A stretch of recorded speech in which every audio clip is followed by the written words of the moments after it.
Hello, human peoples. You're listening to the podcast network of Gamefully Unemployed. To support us and gain access to great exclusive podcasts like Fox Mulder is a Maniac, Tom and Jeff Watch Batman, Star Trek The Next Futurama, and our latest show, Spiel Boys, head over to patreon.com/gamefullyunemployed. We do game streaming, movie nights with our patrons every Friday night, and you can even commission your own podcast about anything you want. Literally anything, within reason, and we have to do it.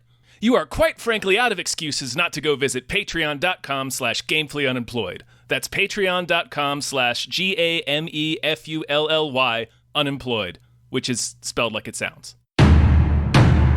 All you motherfuckers are gonna pay. You are the ones who are the ball lickers. We're gonna fuck your mothers while you watch and cry like little whiny bitches.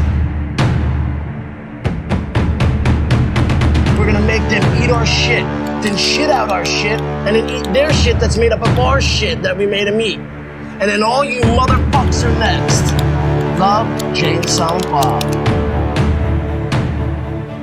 It's the 90s. Yep. throw some boss tones in here. Oh my fucking Hell, god. It is yes. everything. The goatees, the music, The sweaters, Dave. the sweaters. Holy moly, you guys. Welcome to Old Smith, New Smith. Is that what this is called? Okay. Yeah, this is a Kevin Smith podcast brought to you by @NerdNumbers. Thank you so much. Thank you so much @NerdNumbers. Thank you for allowing us to watch Kevin Smith films. And what we're doing is we're pairing an older Kevin Smith film with a newer Kevin Smith film, and kind of like pairing like a wine and a cheese, seeing how they hold up together, and just sort of talking about them. You know, it's a good excuse to just talk about them. Tom, you grew up watching Kevin Smith films, as did I, right? Yeah. Oh yeah. I just posted myself visiting the Quick Stop. I found footage for me in New Jersey doing that. And so we have a new batch. We just did, what did we do? Mallrats and Yoga Hosers. Yes. And now we're doing Chasing Amy and Tusk. Okay, is that what we're pairing it with? Okay. Yeah, oh yeah. This is 1997's Chasing Amy, and then 2014's Tusk, which I haven't seen. No, neither have I. That'll be interesting. Yeah. But for part one, we're going to talk about Chasing Amy, and we're going to talk about how we think it'll pair up with Tusk. You know, if the themes will relate in any way. This movie is complex in terms of my feelings about it. Yeah, I'll agree with that. Yeah, this is a 90s film about Ben Affleck playing Holden McNeil. Is that the name? That is his name. Seems like a fake name. Yeah, it sounds like a made-up name. So everybody's name is made up. Banky Edwards. Nope. Banky Edwards, which is Jason Lee. And Holden McNeil meets a woman named Alyssa. Yeah. Jones? Alyssa Jones, yeah. Yeah, because she's part of the... yeah, Trisha Jones is her sister. Trisha Jones, yeah. And he falls in love with her, only to find out that she is a lesbian. And he finds out she's a lesbian first, and then falls in love with her. Right, that's fair. Fair. They make comic books because it's a Kevin Smith movie. It really doesn't have anything to do with the plot. It's a good medium used throughout. Like, it's not unearned, but it's like, he could have been a musician too. Like, you know what I mean? It could have been anything. Yeah. Yeah, but why not comic books? Sure, why not comic books? It works. Yeah. So he falls in love with her as well. At first he's like, he thinks he's got an in with her. Then he learns she's a lesbian. They become friends. He falls in love with her, admits to her that he's in love with her, turns her, you could say. Although this is where things get dicey. Yeah. They begin a relationship. And then he finds out that she had a promiscuous past with men. And this somehow upsets him a lot. We'll go through it point by point, of course. And then meanwhile, his friend Banky, which I'm going to call him Banksy, I'm sure, at some Banksy, point. yeah. Banky is like very homophobic, hates the relationship, and at the end, Batfleck he's very upset that she had a past with men, even though he didn't care that she had a past with women. Nope. And I think on purpose, but I'm not sure. So he proposes that they have a threesome. Yes. And Alyssa's like, nope. And then Banky is like, nope. And I don't know if this was on purpose, but it really feels like Holden is the villain. Yes. Oh yeah. And I've got tell if the movie knows that. But that's That's interesting because I want to read you something. Okay. I have as a teen, I loved this movie. I watched this movie constantly. I thought this shit was fucking deep. I liked a lot of it. It wasn't my favorite Smith film. I was still like really into Clerks. Sure. I liked this movie for sure. Obviously, and I think people are sensing it, we're going to get to how embarrassingly dated and fucked up this movie is in some places. But yeah, tell me this quote. Okay. So I have the Criterion edition of Chasing Amy. I have this DVD. And the little booklet insert has an essay from Kevin Smith about sort of talking a little bit about the inspiration of the movie and what he was going for. Right. So here's a little paragraph that I wanted to read that'll answer that question. It says, there are these unspeakable ingrained mistruths men are brought up to believe about sex. We're dominant. We should go to bed with whores, but wake up with virgins. Those things that we're not necessarily taught, but that thanks to our patriarchal society still become part of our consciousness regardless. So there's that Beautiful. sentence. That's I thought there was another section that I wanted to. I don't know, but that's a lot of what this movie, I would say, gets right. I think watching this movie again, it's definitely very dated, but it wasn't as bad as I expected it to be. This movie, by the way, got great reviews when it came out. It got nominated for things. Yeah, this was like his rebound from Mallrats, because Mallrats was very, very poorly received, and so this one was like a palate cleanser for him, and it was also like critically, people were like, Kevin Smith's back. Yeah, it was nominated for a Golden Globe, for a Spirit Award, nominated for British Independent Film Awards. It won a Chicago Film Critics Association Award, MTV Awards for Best Kiss. Joey Lauren Adams got a lot through this. But it was nominated for Best Screenplay, Best Film, again, Spirit Awards. No Oscars. Right. No. But it was like Roger Ebert loved it. All the papers loved it. And I get why, because I think for the time, this movie does a lot of very progressive things. It does, yeah. There's one more little thing that I figured I should read. Just so that we're both clear on his intent, because I think that's fair. Absolutely. Because of what we're going to have to discuss about this film. Okay, so if you didn't know, he based this movie. I'm sure you know this, Dave. I'm just saying for our listeners. Yeah. In case people didn't know, Kevin Smith dated Joey Lauren Adams, and this movie is based on their relationship and how their relationship ended. And it's because she was more sexually experienced than him, and that scared him, and he freaked out on her about it. Right. So here's what he wrote about that. He said, the guy who'd mused over myriad things sexual in his first flick, from sucking one's own dick to necrophilia, was undone by sex his significant other had long before she knew he existed. And the day I saw disbelief, outrage, and hurt reflected in the eyes of the woman I loved as she realized I was insisting that she apologize for her life up until the moment we met, well, that was the day it struck me that I wasn't quite as liberal as I fancied myself, and instead came to grips with the fact that I was rather conservative. Right. And that's exactly what the movie's about. Yeah, the movie is about a guy who makes dick and fart comics who ends up making a comic called Chasing Amy about this whole thing that happens. About him being like a rather a prude. And there's definitely a lot to say about male misconceptions about relationships. And the Madonna whore thing is I think the movie is very intentional, and it knows Holden's the bad guy because he fucking blows up his life. Yeah, like he ruins prick. the two most important relationships in his life because he thinks he's the center of both of their universes. Right. He's a weird baby. Yeah, he's a real fucker, Dave.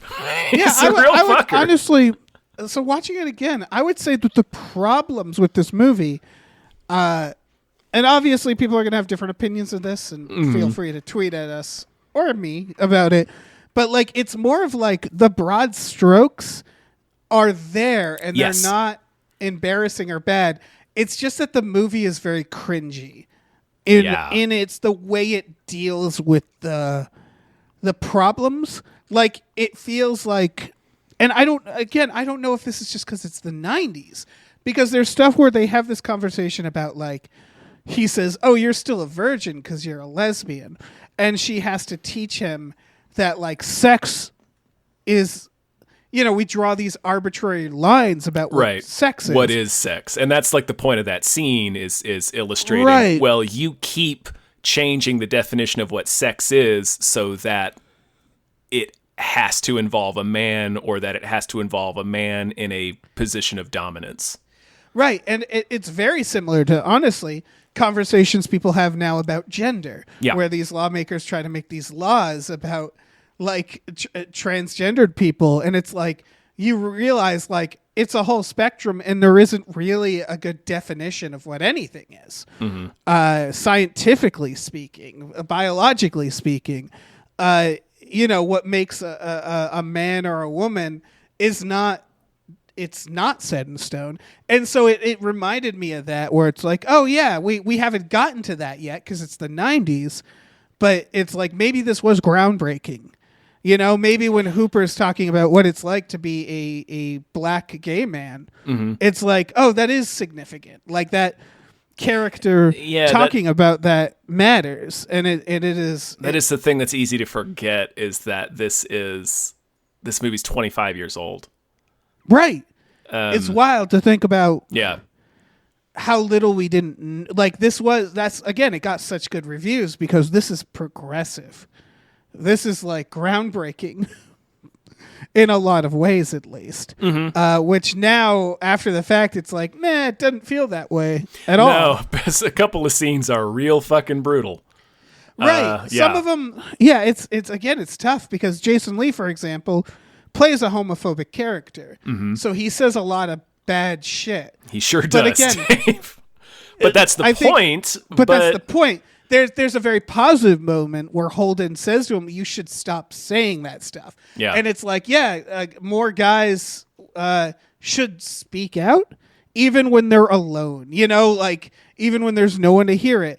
But the way the other gay characters treat Banky, when he says homophobic stuff, is like they kind of brush it off, and it's like, that's weird. That stuff is the main stuff that bothered me, because you can make a movie like this from the perspective of a cisgender male character, like a straight white guy, because that's Kevin Smith's viewpoint, and the viewpoint of the film is this guy blundering into this and being, and fucking everything up because he is so repressed, actually, when he thought he wasn't. Right.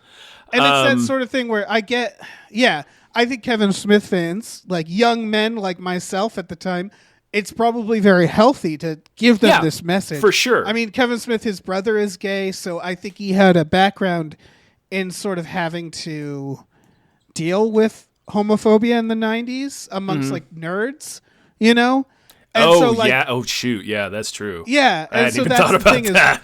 This movie as a movie representing the LGBTQ community, like, it's not really, it's weird. It doesn't work as well for that, but it works really well as a message to young nerdy men, like, to be like, like young nerdy cis men, like where it's just like like it's very basic now, but like I think this movie existing and doing the comic stuff, and from this point of view, I think it's ultimately a positive thing.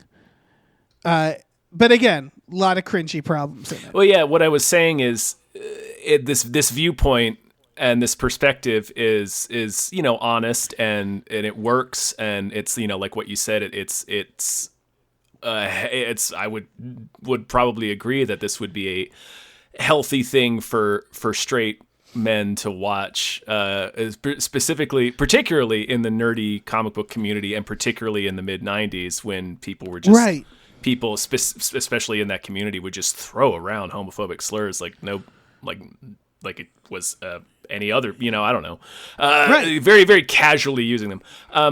But it starts to become abrasive and cringy when the gay characters are sort of, like you said, brushing it off or basically treating Banky like he's a child, which works to an extent where they're just like, oh, because the implication he doesn't know any better, ignore him. Like it's right. Whatever he says, you can like. Go ahead. Oh no, you could argue that like it's really fucking hard during this time. Mm-hmm. Like so, it's like. You could argue, they didn't have a choice but to be patient. The point I'm trying to get to is the fact that it's cringy because it's a straight man writing these gay characters. It's not. Yes. It is not actual people in the LGBTQ community getting their voice in that and being like, no, it is. It's It's okay to brush this off. It's a straight white guy approximating what it's like to be a gay black man. Yes. And this is the thing is like I think all it needed is a co-write.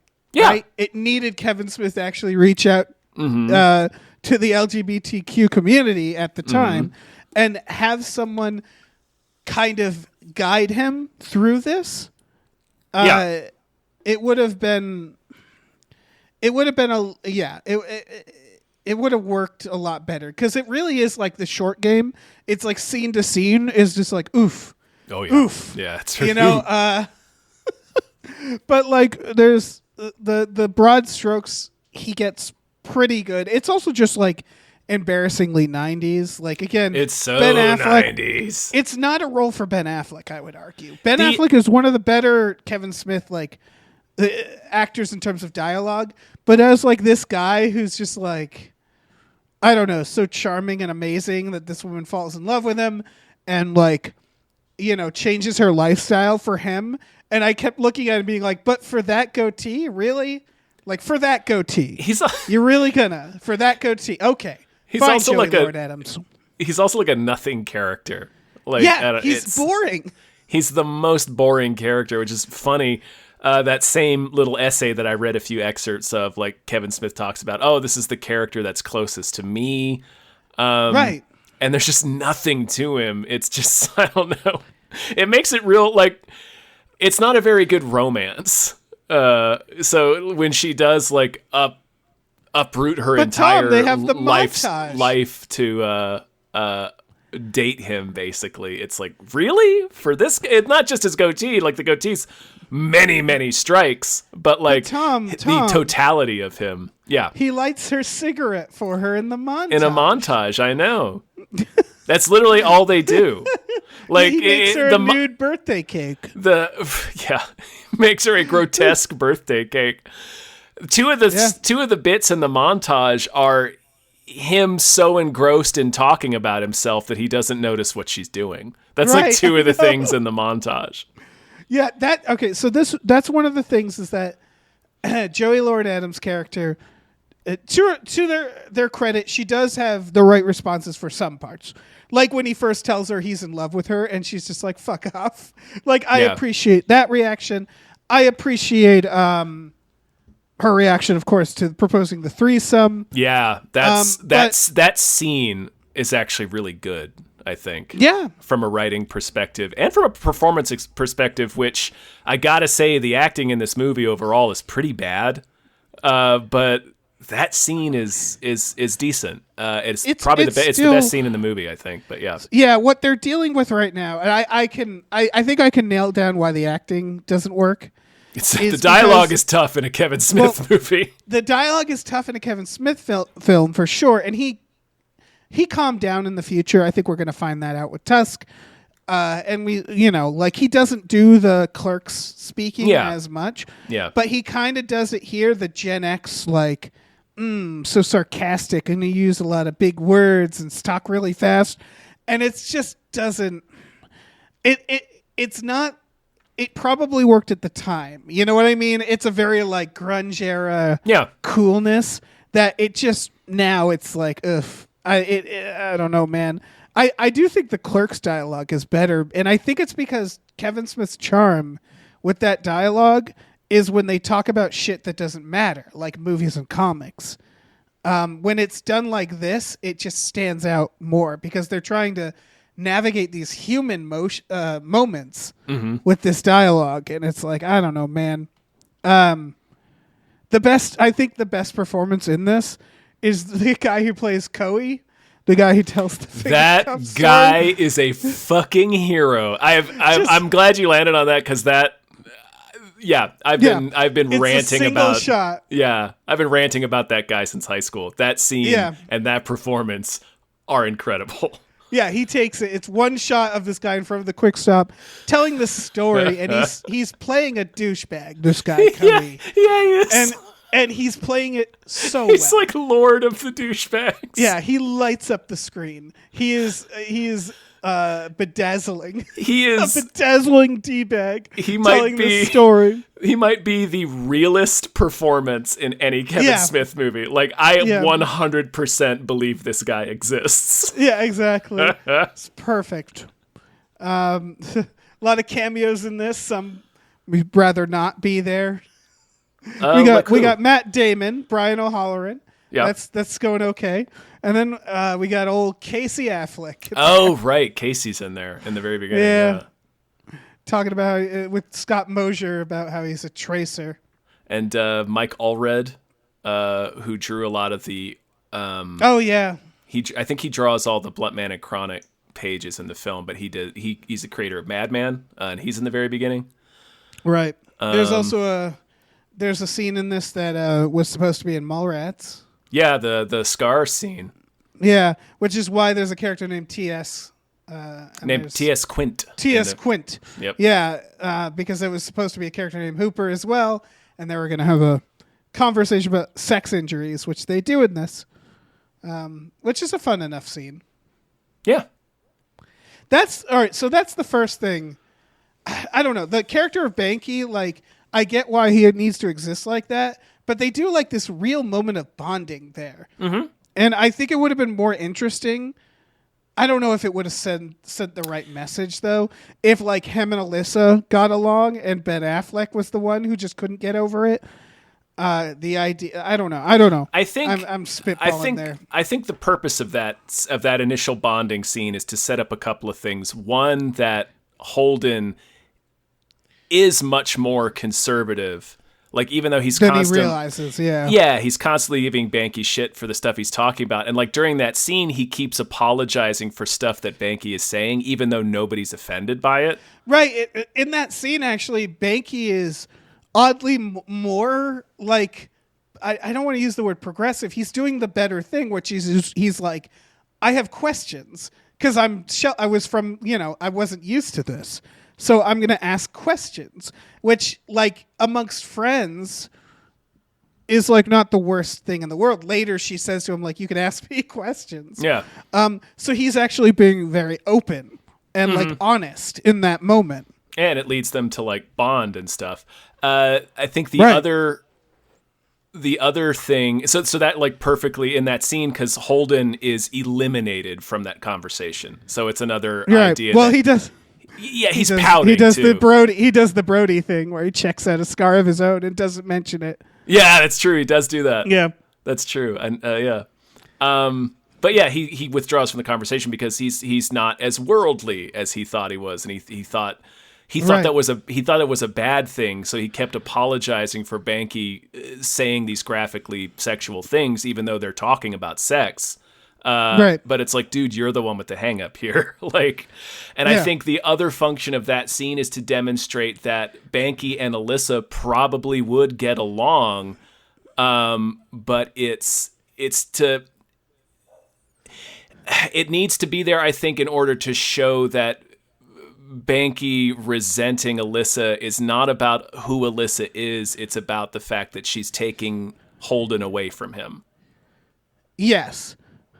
Again, it's tough because like they make Banky extremely homophobic. He does that $100 bill example later. Yeah. And it feels uneven where it's like that scene that scene was almost what's great about as a Jaws parody is it's parodying two characters in Jaws who didn't get along, getting along. And then they finally get along, yeah.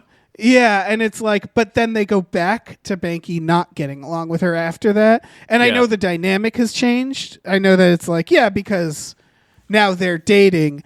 But it just like, Banky is like very difficult to navigate as a character. And then the reveal of like, he's secretly gay. And I don't even like, that's also, I think, kind of offensive. It's like, no, like that idea that homophobes are secretly gay kind of lets them off the hook. And it also just like I'm sure there's elements of that. There's people like that, but it's like, that's a very 90s view. It is. And there's, okay, so two things there that I wanted to address. Yeah. One, Banky's super inconsistent. Yeah. I think he's just not written as well as he should be. Right.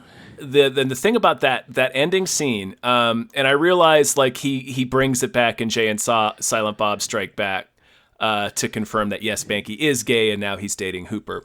But ignoring that and just going by what's in this movie, and I may be giving Kevin Smith too much credit, but I think that works because in this movie they never actually confirm if Banky is gay. Right, that's true. He just agrees to the threesome because he wants to continue to have his friend. And then as soon as Alyssa says no, he says, "Oh, thank God!" He did not want to do it. He did not want to do the threesome. And Ben Affleck is the villain in that scene. Everything he does and says in that scene causes irreparable harm to the two most important people in his life. That's the point of that scene. Yeah, he's the villain in a few scenes. Like when he goes off at her at the hockey rink. Yeah, what a piece of shit. Yeah. And oh my God, in that scene, man. Right. It is a really good turn to have, which is like, he was fine. He was totally with this woman and her background, even though she had like, she had more experience than him. Mm-hmm. But the moment it's like, and also it was with guys. Because the thing is, as Hooper points out, it's just like, he wanted to fulfill some fantasy. Yeah. Hooper, for the most part, is like the most. He seems to be the character who seems to be the smartest in like his advice and what to do. Where he's just like, just talk to her. Mm. He's a little inconsistent at the beginning. He doesn't tell Holden that she's a lesbian, and in fact seems to encourage him hitting on her. Yeah. Which seems like mean to his friend, to her. Yeah. Because it's like, why are you doing this to her? Yeah. Yeah, I think he's great. He's great. It's another very 90s thing, Hooper. Yeah. He has my favorite line. Which one? Ooh, Yanni. Oh, yeah. He walks away. It's his last line in the movie. We don't see him again after that scene. For people who haven't seen this movie is pretty infamous now, I feel like. Yeah. Hooper is playing he's a comic book writer who writes a Black Panther-esque like superhero, and when he signs comics and does panels, he presents himself as various like militant like Black Panther type, and then when he's off, he's a flamboyant gay man, and it's like this is a character that, like already alluded to, Kevin Smith probably shouldn't write. No, there's a number of reasons that he should not write that character. Yeah. And there's a lot of like I feel like 90s centrists in that. The first scene is like him faking a shooting, which very 90s thing to happen, where Holden and Banky pretend to be like hecklers, racist hecklers. They're not racist. And, they're just refuting by saying, "What are you talking about?" Yeah, they're pretty when he says we all want to be white, and he says, "Well, isn't that true?" Yeah, that's true. Like they're throwing out stuff, and then he shoots them, and it's a fake shooting. Yeah, and so it's the idea of like like people playing kind of like racist people and a black militant, and it's like we're just stoking the fires. We're actually working together. Like that just feels very 90s. Like dismissive of racism and issues with it at the time. He later does again have Hooper say like, I'm a black gay man. Like, why is America so fucking scared of me? And so like they recognize it a little bit, but it's very like oof. But the actor Dwight Ewell, killing it in the role. Mm-hmm. Like, he's doing a great job with it. He has some of the funnier lines. He's the best actor in the film. He's the best actor. He's doing the best performance. So he kind of lights up the screen whenever he's in it. But, like, the character itself is another case of, like, fucking Christ. The concept of the character is extremely cringy, for sure. It's like, oof, Kevin Smith, you're not the man to write this perspective.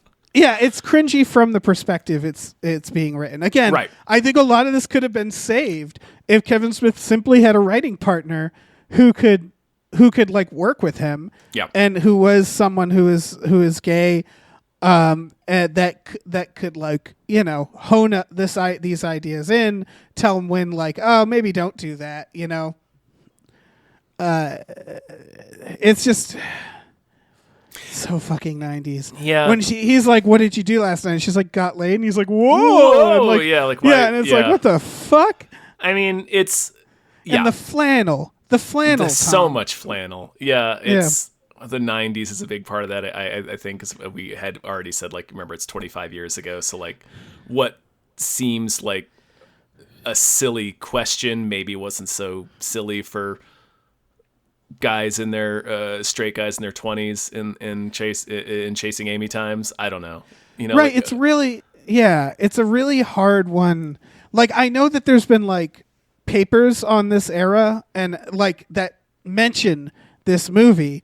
That's like, I bet they have a lot better understanding of the nuance and the problems of this movie. Yeah. You know what I mean? Yeah. There was a point that I wanted to come back to about that scene with Banky in the end.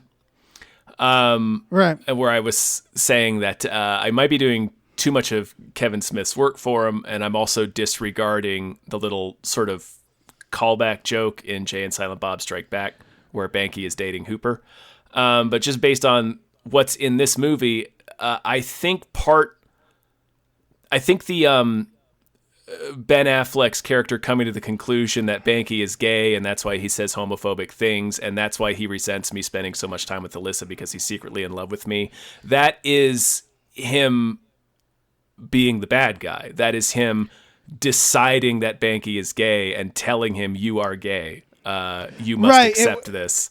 Yeah, but doing that, like, they do make a smart couple, but adding the Jay and Silent Bob thing kind of is more of the problem, honestly, where it's like, oh, and he was gay. He was secretly gay. Right, like, but like watching this before Jay and Silent Bob came out, as I watched this movie constantly before Jay and Silent Bob was released. That's the conclusion I came to. That was another example. Like, that was because what he does, he's making assumptions in this scene and then acting on those assumptions and harming these people based on those assumptions. So the assumption he makes about Alyssa is that, oh, well, she's done threesomes before, so she'll just do threesomes whenever because she's a threesome gal. And it's like, no, you asshole. Like, that's not at all how it works. And you're just deciding that she's going to do this because she's done it before. And so, like, that's the same approach he's having toward Banky in that scene. So that's how I always read it. So maybe it's not as bad. Maybe the movie isn't saying all homophobic people are secretly gay. I don't know. Here's, I guess when we're the worst people to like really like go into the problems with this movie. We are. But what it really feels like to me, above all else, because there's a lot of cringy 90s moments. There's a lot of homophobic slurs. But again, the homophobic slurs is being said by a homophobic character, which is then addressed. Is later told, not to say that stuff. It's sort of the point. For me, I think it comes down to Alyssa, the character of Alyssa, and kind of there's a lot of little. It's a lot of small things. The presenting her as she's a lesbian who is being turned that's alone problematic. I guess you could argue she's bi, but she identifies as being a lesbian. She identifies as being a lesbian in the movie. That's a problem. That is a problem from this era of movies where it's like that, like it kind of makes her character like it's a lot of that combined with the fact that Holden is such a dipshit. That it's like really is like that's the other part of it is in him. Holden like the fact that she stays around even and she like cries and she's like apologetic when like he learns that she has dared to have sex with guys in high school. Like that is it what it is that Holden is such a villain that it can't justify this person staying anywhere near him. Yeah. And that's sort of it's like it makes it so that like Alyssa is probably the hero of the story. Yeah. But because she sticks with him so long, it's still like weird. They also do the thing where like her lesbian friends shun her, and like I've talked to people who are bi who do have, you know, there are difficulties with stuff like that, but that also felt a little straw man-y. Where they're like, another one bites the dust, and it's like, well, is this a problem? Like, are you implying that men are so irresistible that they're constantly turning lesbians? Like, I don't think that's what it's implying. I think it's commenting. I think it's more of like the politics of the scene or the community at that point in time. That's a thing that I am not comfortable commenting on because I don't know anything about it. It does. It does stuff where it's. It did not.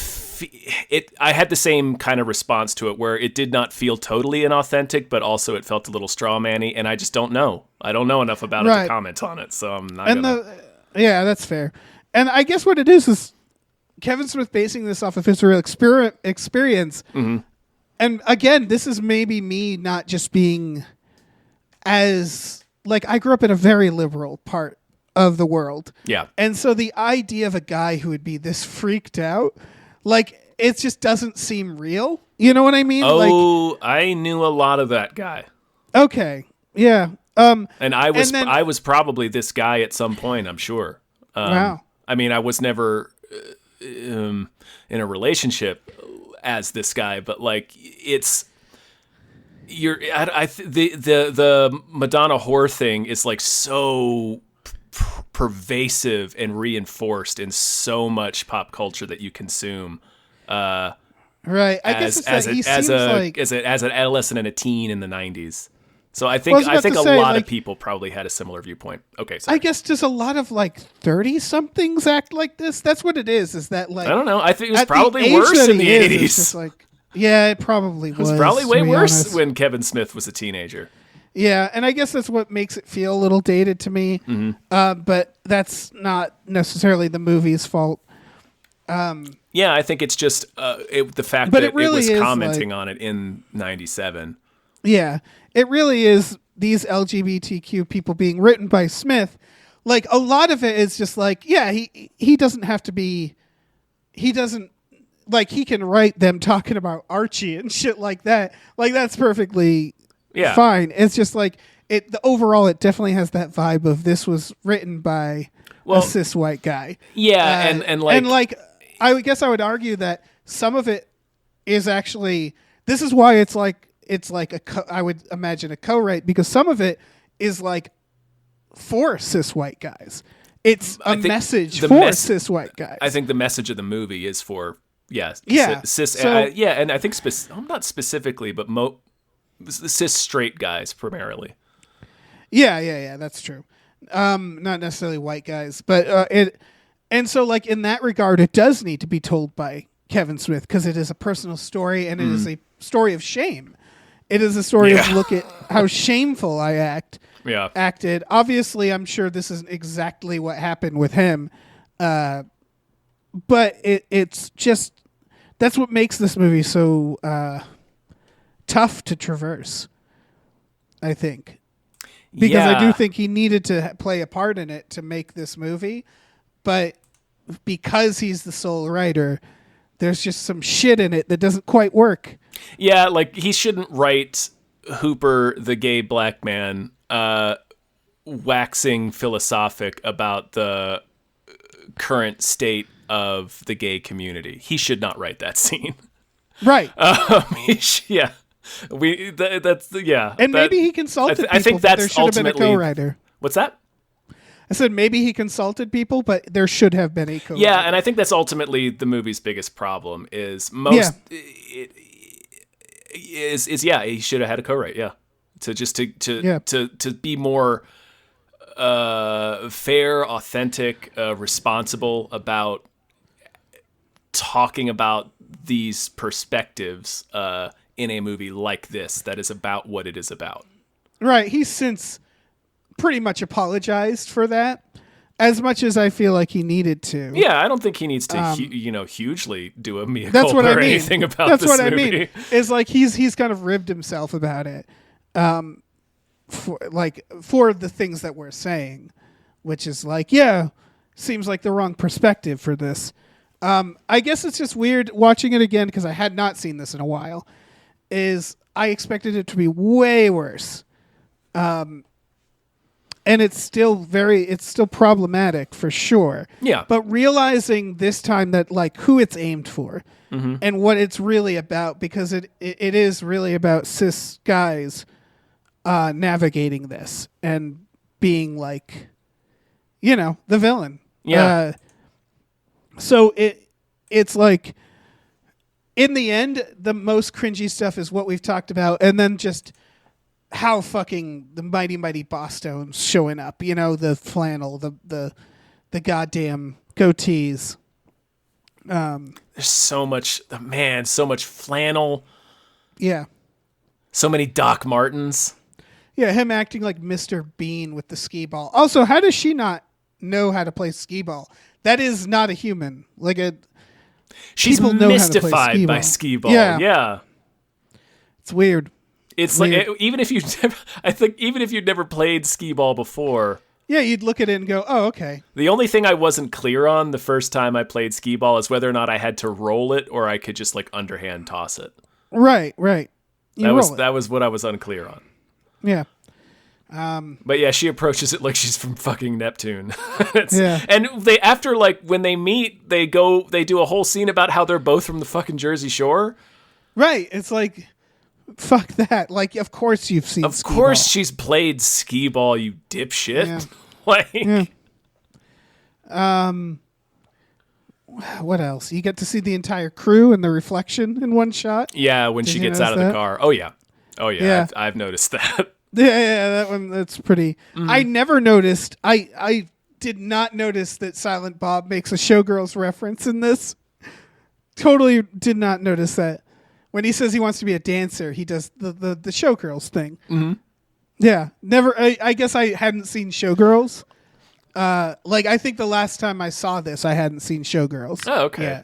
So I just never made that, seeing it this time, I was like, oh, I get that. I get what that is. The bit of business that Jay's doing while Silent Bob's telling the Amy story, he's just eating coffee creamer.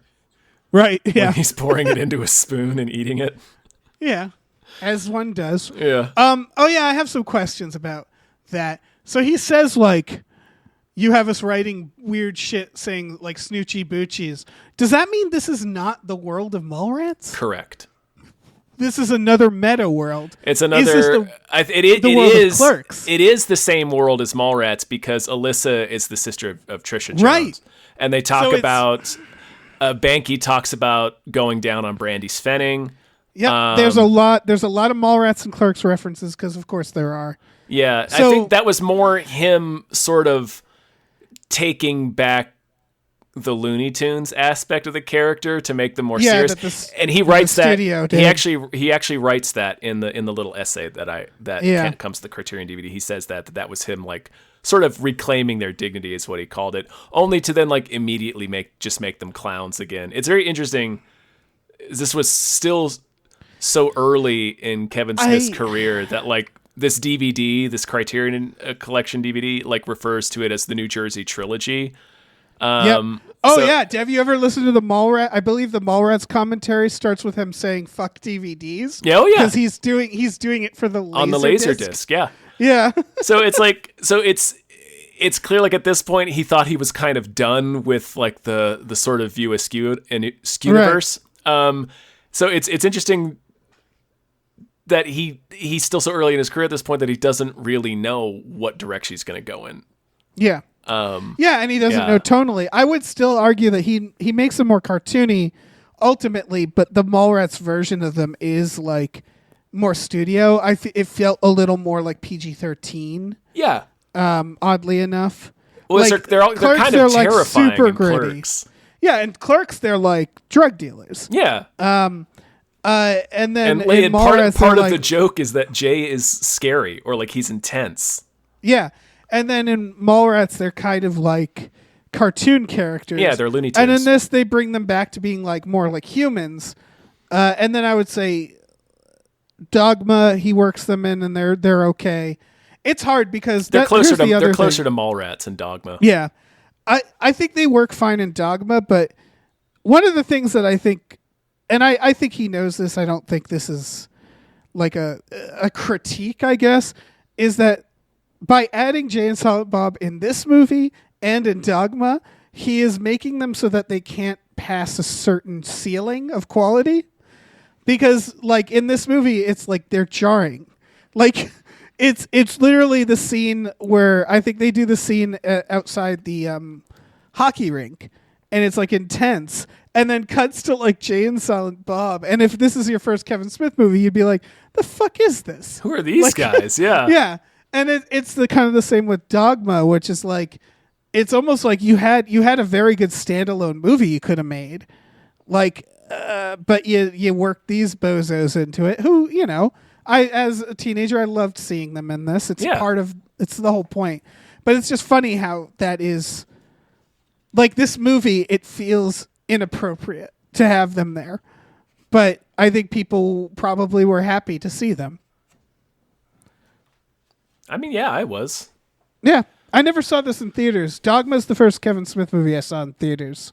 Yes, for me too. I remember when this came out in theaters. Right. So I had already been introduced to, my friends had already showed me Mallrats and Clerks. So I was aware of this movie when it came out, but I did not see it in theaters. So Dogma was the first one I saw in a theater. What do you think about the ending? Because it just occurred to me I like the watching ending. this. Do you think it's a little fucked up to walk up to an ex and go, "I wrote a comic book about us"? Yes. Like, that's a little terrifying, right? It is. I mean, obviously it's sweet in this. It's a little. I think it works in this because it's still a movie at the end of the day, you know? Absolutely. So it's going to have like a movie ending where he does get to apologize. She does not take him back. Yeah, but he gets to apologize to them both, and neither one of them takes him back. Like, no, I Kevin appreciate Smith handled that very. Yes. Yeah, he handled it very well later too, which is like they never get back together. No. It's they find, you know, we've already talked about it because we watched the movie, but like they form a relationship, a friendship, but like ultimately, it's that's how it should be. Yeah. Like he's basically spending the rest of his life making up for this massively shitty thing he did. I get it, because if I had done this, I still lose sleep at night thinking about embarrassing things I did in 5th grade. So like if I had done this to like my best friend and my girlfriend, yeah. I would think about only this. Right. Yeah, it shapes him as a human being. Yeah. He has to go into hiding, it feels like. Yeah. After this. You kind of would. Yeah. You would sort of need to go into hiding after doing something like that. For sure. But yeah, I would say that's where I landed it. I'd love to hear other people's points of view of this. Yeah. Is that I think that it gets the broad strokes and it's like it means well. And even I think it even does a few things that like movies now don't do. Like more movies need to have cis men speaking up with other cis men and saying like you shouldn't say that shit. That's fucked up. Like that is legitimately a thing that needs to happen way more. And to see it happen in this movie is like, oh, that's great. Is the scene handled well? Not necessarily. No, like not super well. Yeah, and that's what it is. Is like if you describe the movie to someone, they'd probably be like, "Oh, that doesn't sound half bad." And then you see it and you're like, very rough. Yeah. Really rough. Yeah. But even describing the movie, there's still some, I don't know. Yeah. Like you could argue he didn't need to tell this story by making the character a lesbian, which I don't really want to make that argument because it's like, well, it's good that it's being talked about, you know, in the 90s. But it is like, it is more about like toxic masculinity and this guy's view of what this woman needs to be for him. Yeah, and I think that helps illustrate what he's trying to say, if nothing else, because the point that he knows she has a lot of previous sexual partners, but he's fine with it when he thinks they're all women. So right. It's not the idea that she's quote unquote promiscuous that's bothering him. It's specifically that it's men.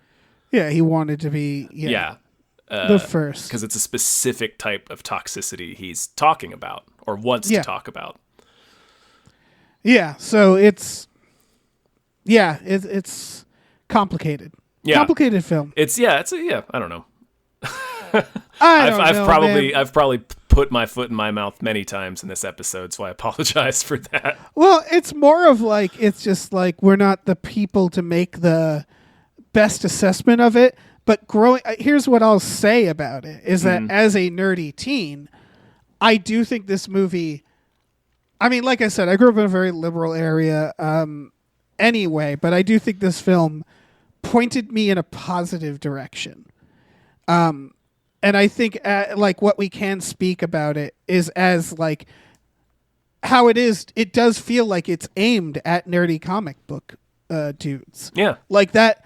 That is the thing. That feels like its target audience because Kevin Smith knew that, and so like from that perspective, I think like it probably does more good than harm. But again, I can't speak to that. That's a very general statement. But this thing, I will definitely say that, felt like it was going to be worse than it was. Yeah, and there are some scenes. I remember I was texting you while I was rewatching this last night, and I was like, "Oh God!" But like as the movie went on, I was like, "Oh, okay." There's still like value and merit in this, and I will say that when I was a teenager and watching this, I really did watch. At one point, I watched this probably every night before I fell asleep. Oh wow! Yeah, there was like a stretch of like maybe 2 or 3 months. So I watched this movie a lot as a teenager, and it did sort of make me aware of prejudices that I didn't realize I still had or didn't realize I had. Because I thought of myself as a progressive dude, and I was trying, I same as the character in this movie, I considered myself to be a a forward-thinking, progressive, liberal dude, and then watching this movie did point out some things that I had to be like, oh yeah, that is something that I didn't think about that, and I need to check that in myself. Right, and there's this whole narrative of like, again, it really helps to make Holden a villain because they present it at points of like, oh, it's this cis male who's like, this woman falls in love with him because he's so great. Yeah. And like you could see a version of this that would have been disastrous. Yes. And they make it crash and burn ultimately, and they make him a prick. Yeah. And so like, that's the better way for it to go, I guess. Mm-hmm. I don't know, man. Yeah. It's just so 90s too. It's extremely 90s. Yeah. Yeah. That's the best film. thing I can People say should about watch it. Yeah, and again, it's just sopping with that Kevin Smith dialogue. So, which, oh man, it'll just it crash right into your ear. Yeah, it really doesn't quite work in this one. He really ramps it up. Like I would even say this isn't reflective of his normal dialogue. No, like you look at like Mallrats or you look at Dogma, and there's people, they're not saying shit like this, you know? No, it's like he is so quippy and so like quote unquote witty in this that it's like, oh, shut the fuck up, Holden, you know? Yeah, it's a 90s comedy thing. The 90s Gen X hip comedy was indie comedies were doing a lot of this, and so it does feel like he's writing comedy dialogue when it's not appropriate. Because in comedies his dialogue works fine and it's funny. Just in this setting it really starts to feel like fucking like it starts hitting my ears like Aaron Sorkin. Yeah, that's the thing. That's why I'm saying it doesn't even feel reflective of his normal dialogue, because I don't think like when Ben Affleck does his like tight five when he first meets her, it's just like he normally doesn't really do this. Yeah. Like he like again in Clerks and Mallrats they do still have that flavor, but it's so ramped up in this that it's like Jesus Christ. It's blinding. So we want to talk about how we think this will compare with Tusk. Is it okay if I transition into that? Yeah, please do. Because this points it out is that I think one of the things Tusk is going to be is very of its time. The 2014, I guess, because it looks very Eli Roth, right? Like it looks very of that horror era. Yeah, that's true. And so I have a feeling that much like Chasing Amy, for better or for worse, Tusk is going to feel very much a time capsule. Mm-hmm. Like it's going to be like this era of horror that we've sort of moved past. So that's my like tonal guess of what Tusk is going to be compared to this. Mm-hmm. I'm not. Yeah, I would almost guess that it'll be a little clearer in its intent. Yeah. Both movies are about someone trying to change somebody though, so that's true. Yeah, that's true. Yeah. No, yeah, I think there'll be similaries. It's an odd pairing. I don't know. We'll see what leaps out at us. Well, no, it's Chasing Amy, but if Joey Lauren Adams was Justin Long turning into a walrus. Yeah. A man trying to turn him into a walrus. I don't know. I'm sure there'll be more similarities, but I think the biggest thing to me is I think they'll both be very tonally of its time. I think that's probably true. Yeah, which is interesting with Kevin Smith because I don't think he doesn't always fall into that. Meaning, like he kind of set the tone of the '90s comedies. So for this like the genre that I just described like 2 minutes ago, he kind of was most responsible for it. Yeah, he's the architect of that stuff. So, like, I think he doesn't tend to just follow what other people do. But my guess is that when it comes to another genre, I really like Red State. But Red State also felt like he was taking cues from other horror directors. I remember Red State feeling pretty unique among things that I was watching at the time it came out. I think it's unique for sure. I think it's just more, again, like there's a certain tone of horror the hostile, the Eli Roth stuff that was kind of happening around then, the torture horror, and Red State very much falls into that,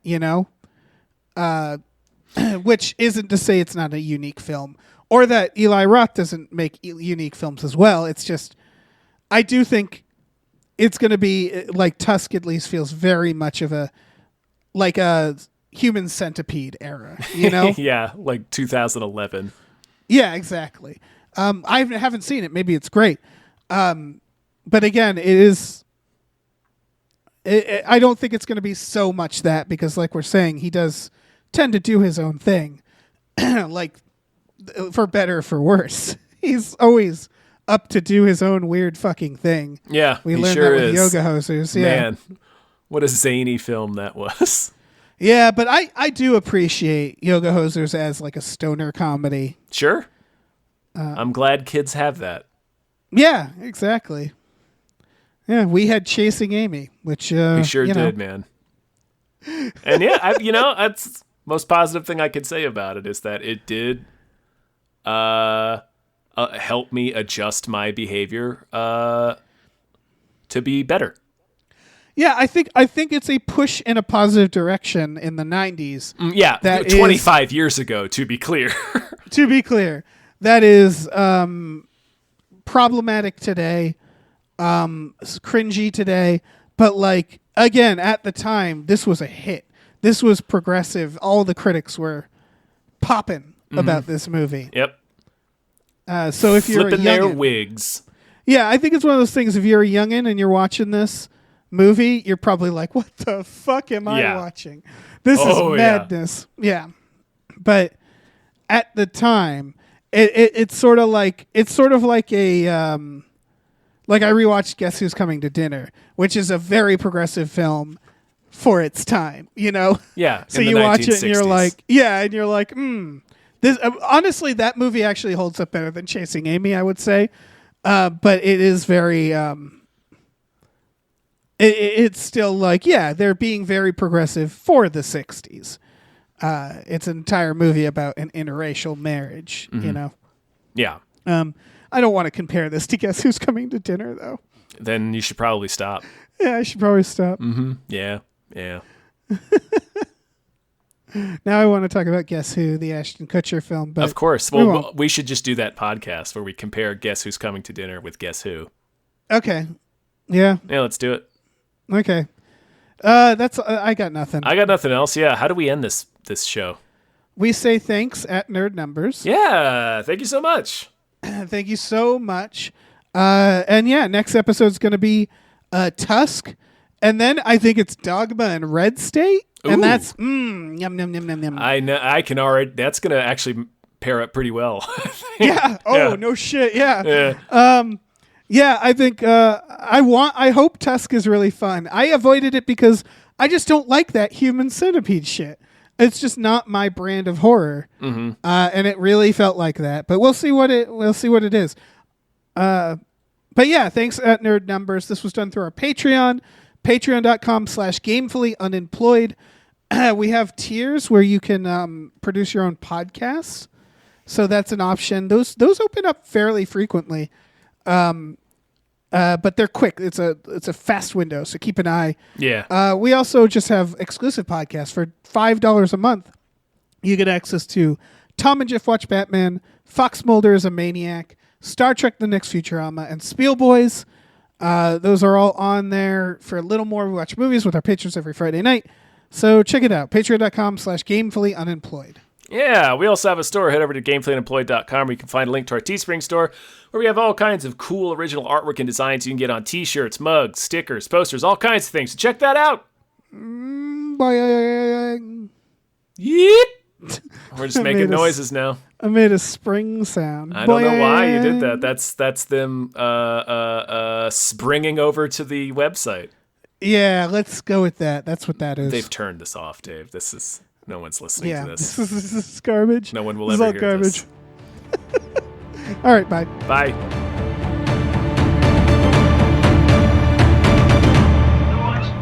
Noise, smoking weed, doing coke, drinking beers.